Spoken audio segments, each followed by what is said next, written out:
ਜਿਵੇਂ ਤੁਹਾਨੂੰ ਪਤਾ ਸਹੀ ਰਿਫਤ ਅब्बास ਦਾ ਨਾਵਲ ਨੀਲੀਆਂ ਸਿੱਲਾਂ ਪਿੱਛੋਂ ਦੀ ਪੜ੍ਹਤ ਪੈ ਕਰਨੇ ਹੈ ਤੇ ਅੱਜ ਮੈਂ ਪੇਸ਼ ਕਰਨੀ ਹੈ ਨਾਵਲ ਦੀ 7ਵੀਂ ਦਰੀ। मैं चाहता हूँ तो पहले तुसा मेरा चैनल सब्सक्राइब करो, लाइक करो ते को शेयर भी लाजमी करो। 7ਵੀਂ दरी दे टुरदे हैं नीलियां सिल्लां दा झाका। उको एक झाका पै गया ये नीलियां रोगनी सिल्लां मुल्तान ते उच सैती दुनिया दे कई शहरें दी रीत सुणप ते तसव्वुफ दी सुञाण ते नित जीवन दी दिखाली हन। ਇਹ ਦੋਵੇਂ ਸ਼ਹਿਰ ਨੀਲੀਆਂ ਸਿੱਲਾਂ ਨਾਲ ਰੰਗੇ ਹੋਏ ਨਿਜ਼ਰਦੇ ਤੇ ਆਪਣੀ ਹੀ ਨੀਲੀ ਝਾਲ ਉੱਤੇ ਮਾਣ ਕਰਿੰਦੇ ਹਨ।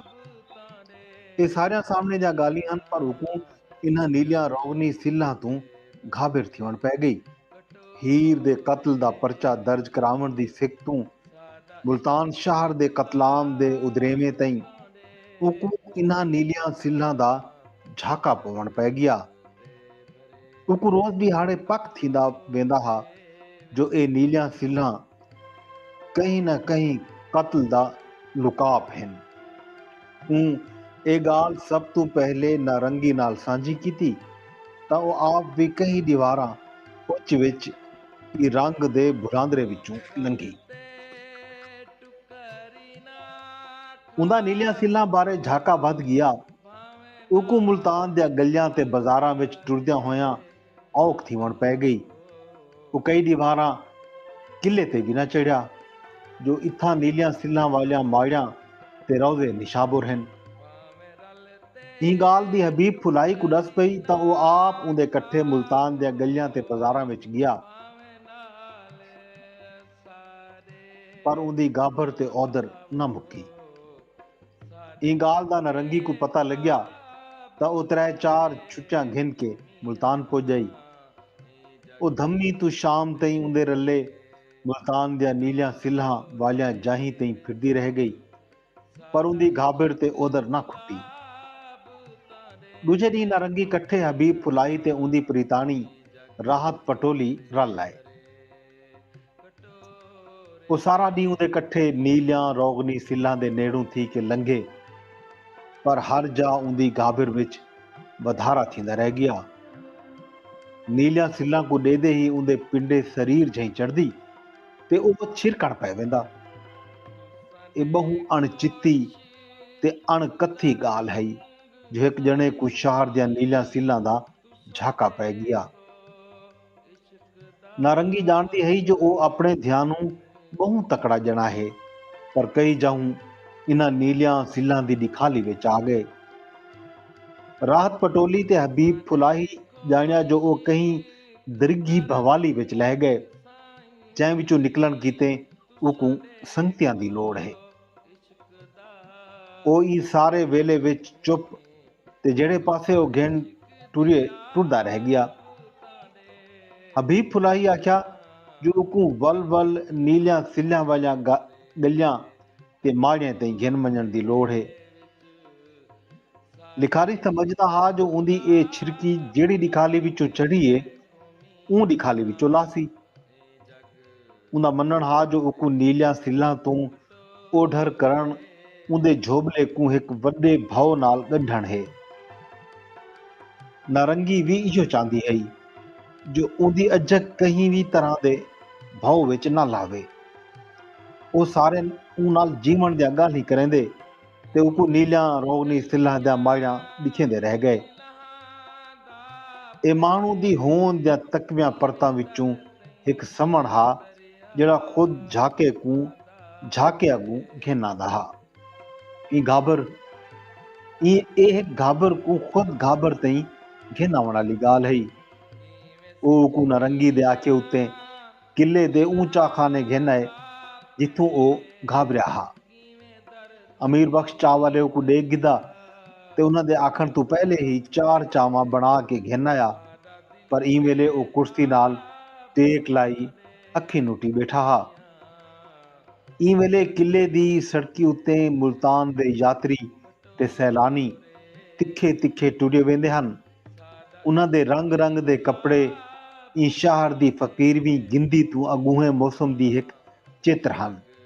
ਇਮੇਲੇ ਮਰਦ ਤ੍ਰੇਮਤੀ ਬਾਲ ਤੇ ਬੁੱਢੜੇ ਹਯਾਤੀ ਦੀ ਆਪੋਵਾਣੀ ਟੋਰ ਪੈ ਟੁਰਦੇ ਹਨ।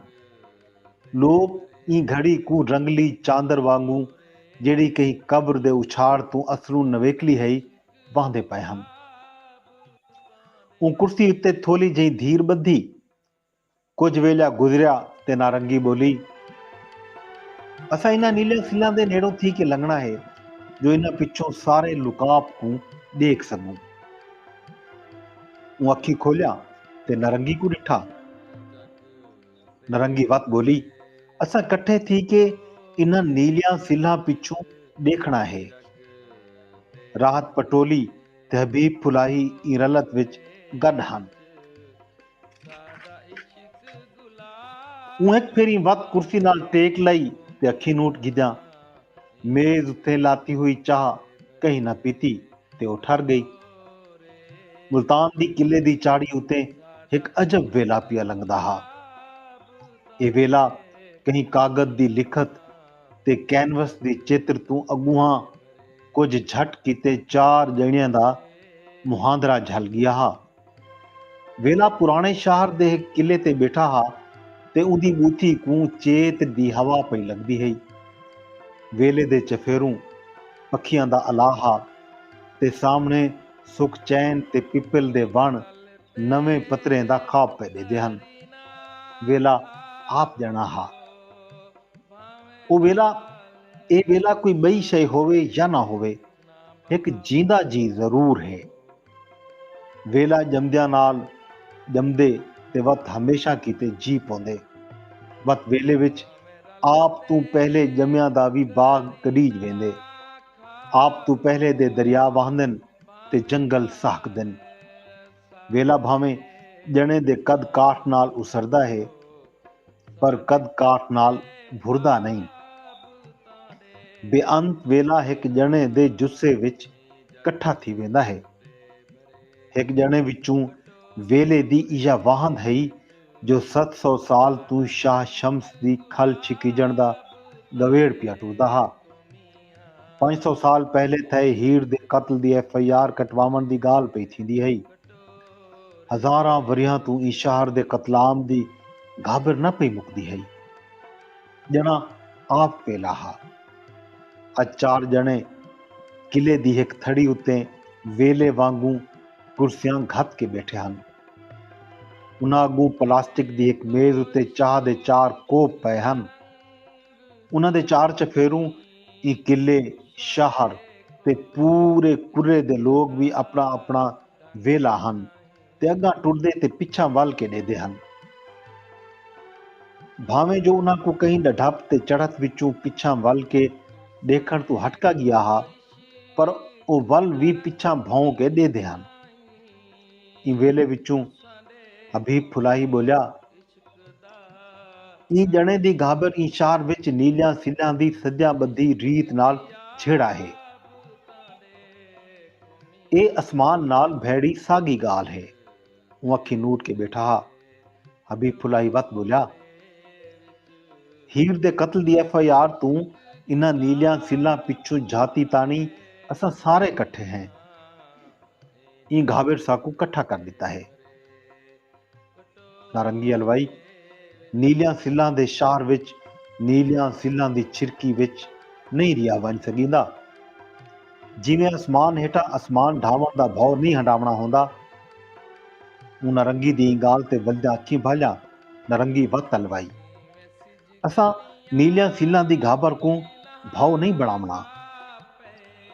ਉਹ ਆਪਣੀ ਕੁਰਸੀ ਤੇ ਸੰਭਲ ਕੇ ਬਹਿ ਗਿਆ। ਇਸ਼ੋ ਸਾਰਾ ਵੇਲਾ ਹਾ। ਉਹ ਠੱਡੀ ਚਾਹ ਕੋ ਡਿਠਾ ਤੇ ਨਵੇਂ ਗਰਮ ਚਾਹ ਸਾਂਗੇ ਅਮੀਰ ਬਖਤ ਕੋ ਸੱਜਾ। ਉਹ ਮੇਜ਼ ਤੇ ਆਇਆ ਤੇ ਦੋਵੇਂ ਇੱਕ ਦੂਜੇ ਕੋ ਦੇਖ ਕੇ ਮੁਸਕੇ। ਉਹ ਕੁਝ ਨਹੀਂ ਸੰਗਤਿਆਂ ਦੇ ਨੇੜ ਵਿੱਚ ਗੁਜ਼ਾਰੇ ਤੇ ਵਲਦਾ ਜਹਾਨ ਨਾਲ ਗੰਢੀਜ ਗਿਆ। ਜੀ ਦੋਸਤੋ, ਇਹ ਹੈ ਨੀਲਿਆਂ ਸਿੱਲਾਂ ਪਿੱਛੋਂ ਦੀ 7ਵੀਂ ਦਰੀ ਜਿਹੜੀ ਮੈਂ ਅੱਜ ਤੁਹਾਡੇ ਨਾਲ ਸਾਂਝੀ ਕੀਤੀ ਹੈ। अगली दरी घिन के वल हाज़िर थीसूं। अपने दोस्त, अपने होस्ट गगनफर अब्बास को इजाज़त ॾियो। रब सोणे दे हवाले।